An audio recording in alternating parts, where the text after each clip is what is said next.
नमस्कार, मैं हूं विजय श्री और आप देख रहे हैं यूबी न्यूज। आज की रिपोर्ट में हम चर्चा करेंगे भारत के महत्वाकांक्षी वीनस ऑर्बिटर मिशन की, जो 2028 में लॉन्च होने वाला है। भारतीय अंतरिक्ष अनुसंधान संगठन यानी कि इसरो ने अपने अंतरिक्ष मिशनों की नई दिशा की घोषणा करते हुए शुक्र ग्रह के लिए एक महत्वाकांक्षी मिशन वीनस ऑर्बिटर मिशन यानी कि VOM की योजना बनाई है। इस मिशन का उद्देश्य शुक्र ग्रह के वातावरण, सतह और सूर्य के साथ होने वाली प्रक्रियाओं का अध्ययन करना है। इसे 28 मार्च 2028 को लॉन्च किया जाएगा और यह 5 साल तक चलेगा। इसरो का यह कदम अंतरिक्ष अनुसंधान के क्षेत्र में भारत की बढ़ती शक्ति और महत्व को दर्शाता है। इसरो के इस वीनस मिशन पर कुल 1236 करोड़ रुपए की लागत आने की उम्मीद है। मिशन में 19 पेलोड होंगे, जिनमें से 2 पेलोड भारत और अंतर्राष्ट्रीय सहयोग से विकसित किए गए हैं। इसके अलावा एक अंतर्राष्ट्रीय पेलोड भी शामिल किया जाएगा, जिसे वैज्ञानिक विशेषज्ञों की समीक्षा और मंजूरी के बाद मिशन में जोड़ा गया है। ये पेलोड वैज्ञानिक अध्ययन और शुक्र ग्रह की विस्तृत जांच के लिए उपयोग किए जाएंगे। वीनस ऑर्बिटर मिशन का मुख्य उद्देश्य शुक्र ग्रह की सतह और वायुमंडल की गहन जांच करना है।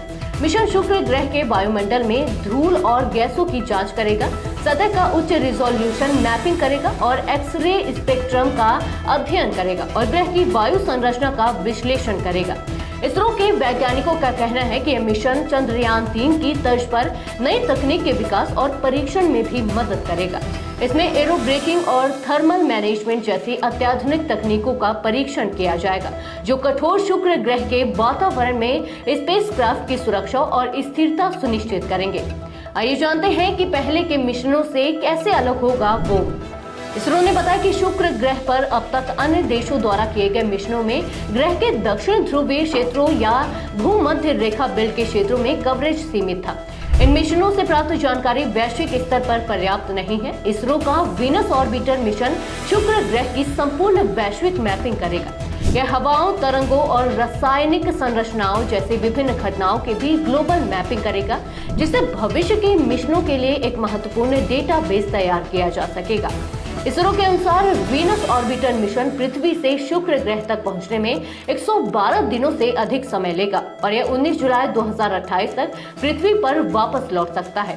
वीनस मिशन के लिए इसरो अपने विश्वसनीय लॉन्च व्हीकल मार्क 3 यानी कि LVM-3 रॉकेट का उपयोग करेगा। यह रॉकेट अंतरिक्ष यान को शुक्र ग्रह की इस कक्षा में स्थापित करेगा, जहां से वैज्ञानिक विभिन्न प्रयोगों के माध्यम से ग्रह की सतह और वातावरण का अध्ययन करेंगे। इसरो ने बताया कि यह मिशन शुक्र ग्रह की सतह और वायुमंडल की जांच का एक शानदार अवसर प्रदान करेगा, जिससे हम ग्रह के भूगर्भीय और जलवायवीय संरचनाओं के बारे में और अधिक जानकारी प्राप्त कर सकेंगे। इस मिशन के लिए इसरो ने रूस, फ्रांस, स्वीडन और जर्मनी जैसे अंतर्राष्ट्रीय भागीदारों के साथ सहयोग किया है। ये देश वैज्ञानिक उपकरणों के विकास में योगदान देंगे, जिससे मिशन के वैज्ञानिक उद्देश्य और अधिक सटीक हो सकेंगे। इसरो का मानना है कि यह मिशन भारत को अंतरिक्ष अनुसंधान के क्षेत्र में नई ऊंचाइयों पर ले जाएगा और इसे एक अंतरिक्ष महाशक्ति के रूप में स्थापित करेगा। सितंबर 2023 में भारत सरकार ने इस मिशन को मंजूरी दी थी। साथ ही देश को अंतरिक्ष क्षेत्र में मजबूती देने के लिए 3 अन्य महत्वाकांक्षी पहलों को भी हरी झंडी दी गई थी। तो ये थी हमारी आज की खास रिपोर्ट। आपको ये कैसी लगी, अपने विचार हमसे साझा करें। वीडियो को लाइक और शेयर करें, साथ ही चैनल को सब्सक्राइब करें। यूबी न्यूज आपके लिए लाता रहेगा देश विदेश से जुड़ी ऐसी ही तमाम खबरें। तब तक के लिए धन्यवाद।